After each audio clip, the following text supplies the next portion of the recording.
के बैठी हो सोचनी है तो तुमको भी सिखाई दे रही है। देखो कि ये बकरिया को पता है भाग दिन घूमती रहती है काम के नकाज के दुश्मन अनाज के चले हमको सिखाने के लिए ठीक है।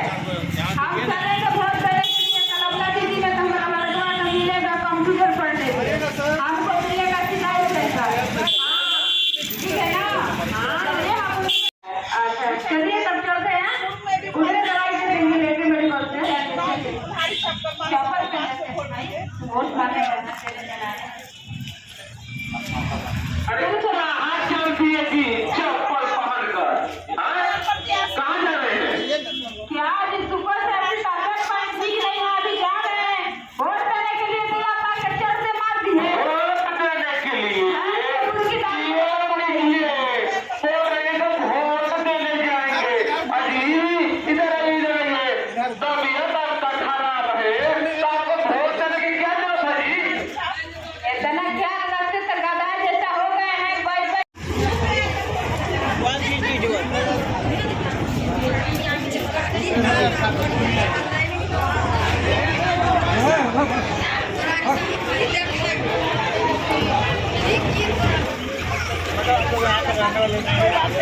जहाँ आप जा रहे हैं सर कम से कम वहाँ तो आप बताएंगे कि अच्छे लोग हैं पूर्व में रहे कुछ हैं कितनी में लिखा हुआ है। प्रत्याशी का सर पर्चा ले रहे हैं निशा सिन्हा है तो सब जानता है।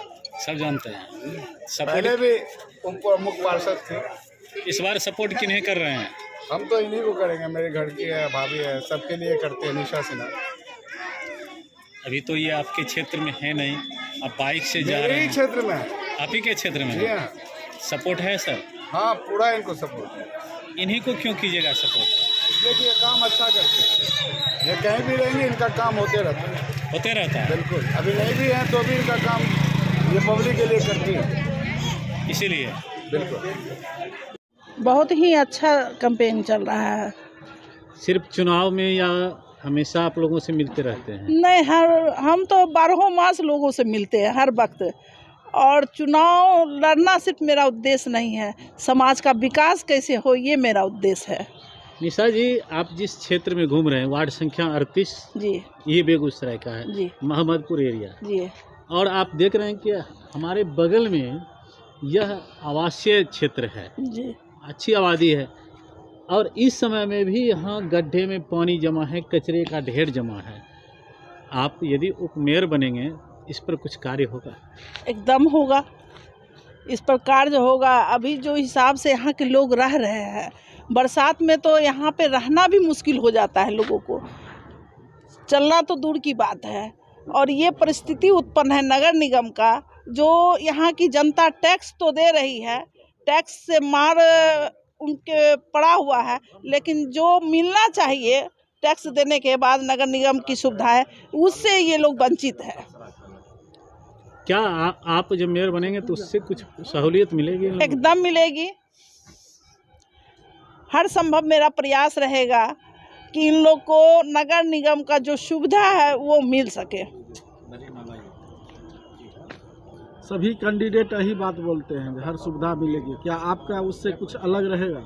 हाँ एकदम रहेगा मेरा उसमें देखिए जिस समय हम पूर्व में पहले भी बता चुके हैं कि जब थे तो शिक्षा के प्रति भी मेरा रुझान रहा है कि नहीं हमारे समाज के बच्चे विद्यालय जाए और विद्यालय निर्माण कराना मेरा उद्देश्य रहा है।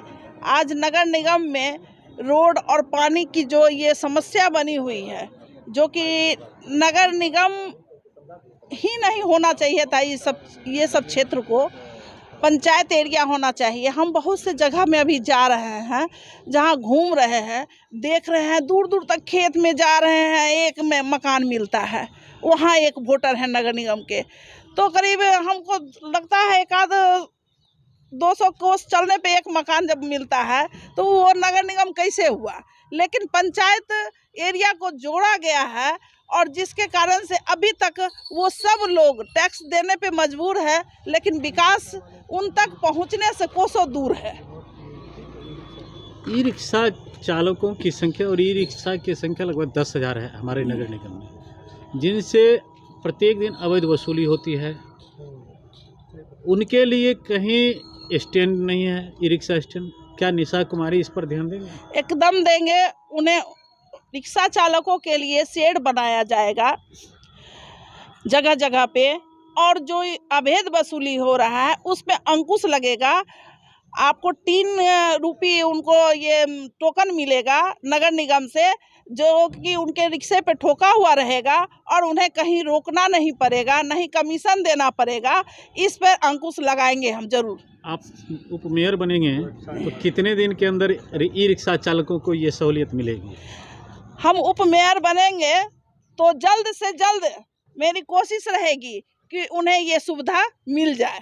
नगर निगम कर्मियों के लिए क्या, जो दैनिक वेतन भोगी हैं उनके लिए क्या कार्य होंगे? दैनिक भोगी जो नगर निगम कर्मी हैं, या सफाई कर्मी हो या ऑफिशियल स्टाफ हो, नगर निगम में परमानेंट स्टाफ तो है ही नहीं।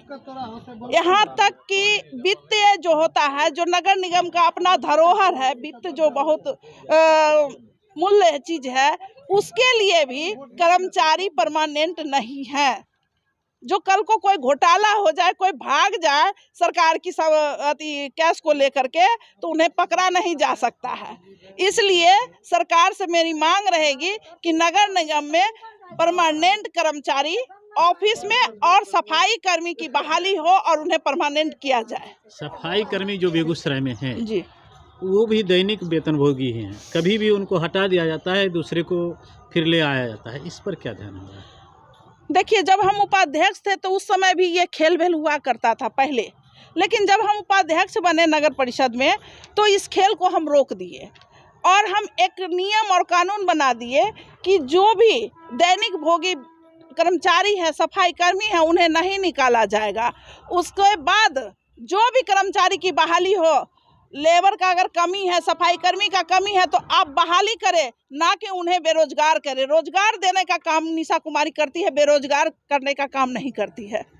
जनता से क्या माने आह्वान कर रहे हैं, क्या उनको संदेश दे रहे हैं? जनता से यही अपील करना चाहेंगे कि एक अच्छे व्यक्ति को चुने, अनुभवी व्यक्ति को चुने, और हम उपाध्यक्ष के रूप में काम भी किए हैं और जनता का हर परिस्थिति से अवगत है। इसलिए हम जनता मालिकों से निवेदन करना चाहेंगे कि वो मुझे वोट दे। उप मेयर में अगर वो मुझे जिताते हैं तो जहां तक होगा हम उनके लिए काम करेंगे। टैक्सेशन में भी अगर गलतियां हैं तो उन्हें सुधारने का काम करेंगे। सफाई कर्मी, सफाई में जो डबल टैक्स देना पड़ रहा है टंकी के माध्यम से और मकान के टैक्स के माध्यम से, उस पे भी अंकुश लगाएंगे ताकि उन्हें एक टैक्स देना पड़े। जब प्रधान एक देश एक टैक्स, तो उसी तरह नगर निगम में भी होनी चाहिए, ना कि 4 जगह से टैक्स वसूली हो, कभी सफाई कर्मी के नाम पे, कभी पानी के नाम पे, कभी बिजली के नाम पे, कभी जमीन अगर पड़ती है तो उसके नाम पे। देख लीजिए, ये सब डोभा है। और इस जमीन मालिक से अगर टैक्स देने के लिए कहा जाए तो क्या करेंगे? बेचारे जमीन बेच देंगे, उनकी मजबूरी हो जाएगी जमीन बेचने, लेकिन खरीदने वाला भी नहीं मिलेगा क्योंकि वो जानेंगे कि हमको टैक्स देना पड़ेगा, इसलिए हम खरीदेंगे भी नहीं। तो ये परिस्थिति है, हर तरह समस्या है, हर तरह से समस्या है। इस पर ध्यान देंगे, एकदम ध्यान देंगे इस पे। चलिए, वार्ड नंबर 38 की ही समस्या क्या बोले हैं, पूरे बेगूसराय नगर निगम की ही समस्या है। जो आज 10 साल जो नगर निगम का हो चुका है, भोला बाबू तो बहुत बड़ा ख्वाब दिखलाए थे पंचायतों को नगर निगम में जोड़ करके, लेकिन टैक्सेशन के लिए मजबूर ज़रूर हो गए हम सारे नगर निगम क्षेत्र वाले। रिटर्न में हम लोगों को जो है आज तक एक जल निकासी की समस्या बेगूसराय की नगर निगम की जो है उसको ही फुलफिल नहीं कर सके हैं ये लोग। खाली ठेकेदारी पर ठेकेदारी होता है, रोड पर रोड तोड़ा जाता है और उसके बाद जो है काम जो है उसके बाद उसको मैंने ब्लैक लिस्टेड किया जाता है एक ठेकेदार को, दूसरे ठेकेदार को फिर टेंडर दिया जाता है। इस तरह से जो है घिसा पिटा काम जो है 2 टर्म से चल रहा है। इस बार नए प्रत्याशी का चुनाव हम लोग चाह रहे हैं, अच्छे आदमी आवे जो इस चीज़ पर ध्यान दें और हमारे नगर निगम क्षेत्र का जो डेवलपमेंट करवाएं। मेयर में किधर ध्यान है सर? हम लोग तो निशा जी से चूँकि उप मेयर पूर्व में रह चुकी हैं, इसलिए बहुत आशा है जो कि हम लोग निशा जी को साथ देंगे। विश्वास है कि काम करेगी? निश्चित काम करेगी, क्योंकि पहले भी काम कर चुकी है। निशा जी हुई, आपको जो है सो मेयर के रूप में जो है मान लिया आलोक बाबू जिस समय थे, उसमें उन्होंने बहुत सी समस्याओं पर ध्यान दिया था, लेकिन आलोक बाबू को हटाने के बाद जो है फिर संजय बाबू के हाथ में आ गया। फिर जो है लेन देन उठा पटक और ठेकेदारी प्रथा हो करके जो सारा चीज़ को चौपट कर दिया गया। तो उपमेयर में निशा जी को ले हाँ, लें। निश्चित। बहुत बहुत धन्यवाद।